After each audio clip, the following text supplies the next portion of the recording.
Bismillahirrahmanirrahim. Assalamualaikum warahmatullahi wabarakatuh. Halo, selamat siang semuanya. Apa kabar? Semoga selalu dalam keadaan sehat walafiat. Amin ya rabbal alamin. Sebelumnya perkenalkan, nama saya Erni Siti Nuraini, mahasiswa UIN Sunan Gunung Jati Bandung.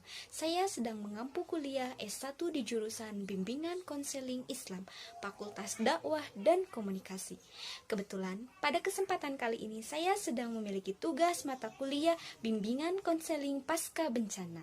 Sehingga pada kesempatan kali ini saya akan menceritakan sebuah bencana alam teraktual yang terjadi di daerah tetangga saya, yaitu terjadinya bencana alam tanah bergerak yang terjadi tepatnya di Dusun Sukamaju, Desa Talagasari, Kecamatan Kawali, Kabupaten Ciamis pada Jumat 8 Januari 2021. Hingga Jumat sore, bencana tanah bergerak ini masih berlangsung. Kondisi itu tentu saja membuat warga sangat ketakutan. Khawatir bencana alam mungkin membesar, warga langsung mengemasi barang yang belum sempat dibawa pindah ke tempat pengungsian. Ada yang membawa kompor berikut tabung gas maupun perabot rumah tangga lainnya. Beberapa orang juga tampak memindahkan hewan ternaknya. Tidak jauh dari tempat tersebut juga tampak tanah longsor. Sejumlah kolam ikan juga mengering karena air berikut ikannya masuk ke dalam rekahan tanah. Rumah yang ditinggalkan, sebagian diantaranya masih tampak bagus. Hanya saja lokasinya berada di satu kawasan pergerakan tanah yang semakin memanjang membentuk tapal kuda. Sedangkan rumah yang lainnya itu dalam kondisi rusak parah, ada yang rusak sedang, bahkan juga ada yang sudah tertimbun oleh tanah.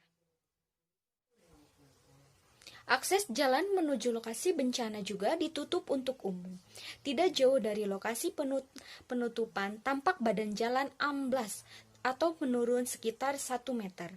Selain itu juga tanah longsor di sisi pos kamling dan masjid juga longsor dan merekah lebar. Kemarin barang-barang sudah dibawa ke rumah saudara sejauh 4 km dari lokasi kejadian. Tetangga lainnya juga sudah mengungsi.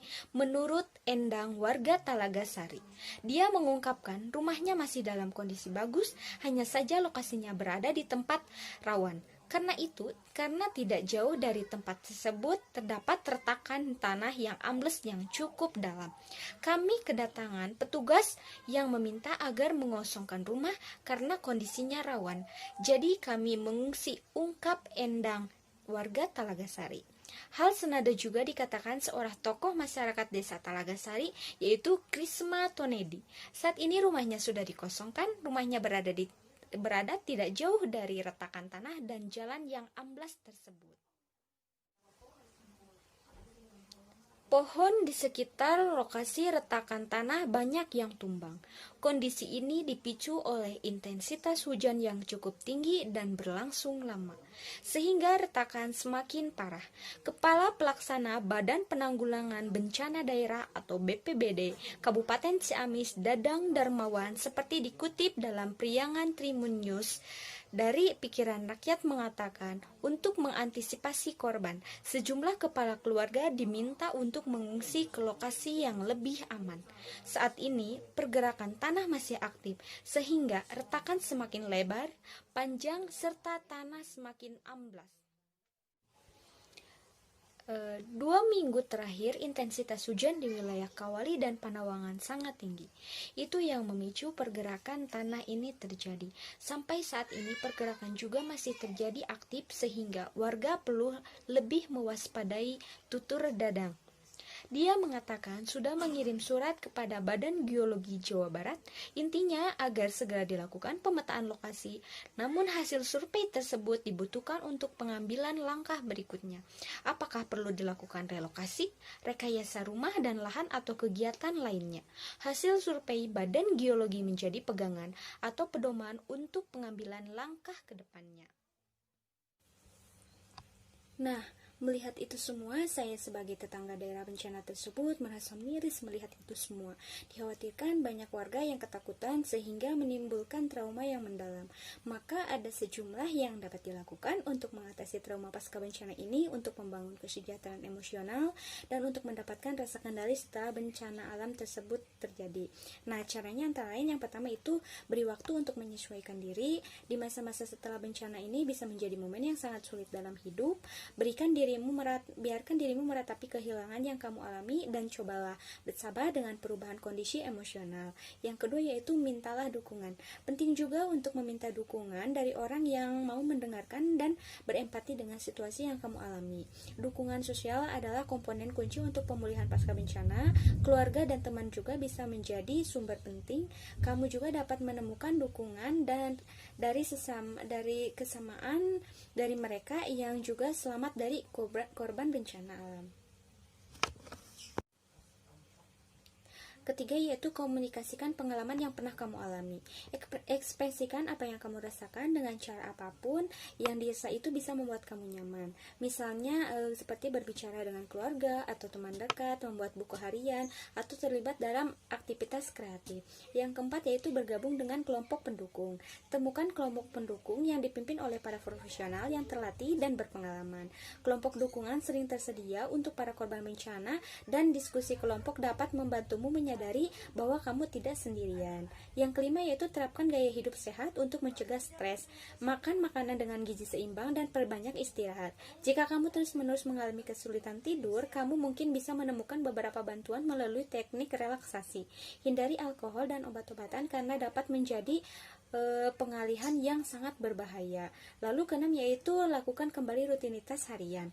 Kamu bisa melakukan beberapa hal seperti tidur dan bangun yang teratur, terus mengikuti program olahraga, bangun beberapa rutinitas positif untuk mendapatkan sesuatu yang dinantikan selama masa sulit ini, seperti melakukan hobi, berjalan-jalan di taman, atau membaca buku yang bagus yang bisa memotivasi kamu dan bisa membangkitkan semangat kamu kembali. Lalu ada juga upaya penanggulangan bencana alam, diantaranya itu menjaga lingkungan sekitar, hindari membuat rumah di pinggir sungai, melaksanakan program tebang pilih dan reboisasi, buanglah sampah pada tempatnya, rajin membersihkan saluran air, membuang pemecah gelombang, dan masih banyak yang lainnya. Selain itu juga ada beberapa hal yang dapat dilakukan untuk membantu korban bencana alamnya sendiri. Di antaranya yaitu memberikan bantuan medis, bantuan psikologis, bantuan sandang pangan, bantuan kerohanian dan keagamaan, bantuan informasi, bantuan transportasi, bantuan sanitasi. Di mana kebersihan diri juga itu sangat penting.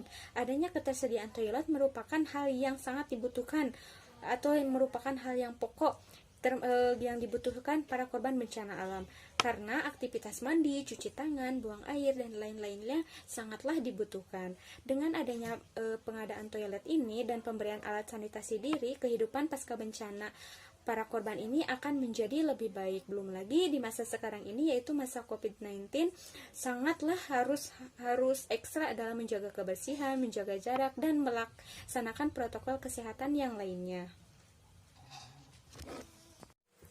Nah, pemirsa, sekian informasi dan beberapa solusi yang bisa saya sampaikan. Semoga kedepannya kita selalu waspada akan semua bencana, baik itu bencana alam ataupun non-alam maupun sosial. Semoga kita semua selalu sehat dan diberikan perlindungan oleh Allah Subhanahu wa Ta'ala. Selalu jaga kesehatan, mematuhi protokol kesehatan, dan selalu memakan makanan yang bergizi. Tidak lupa berdoa dan bersyukur. Saya Erni Siti Nuraini pamit undur diri. Wassalamualaikum warahmatullahi wabarakatuh.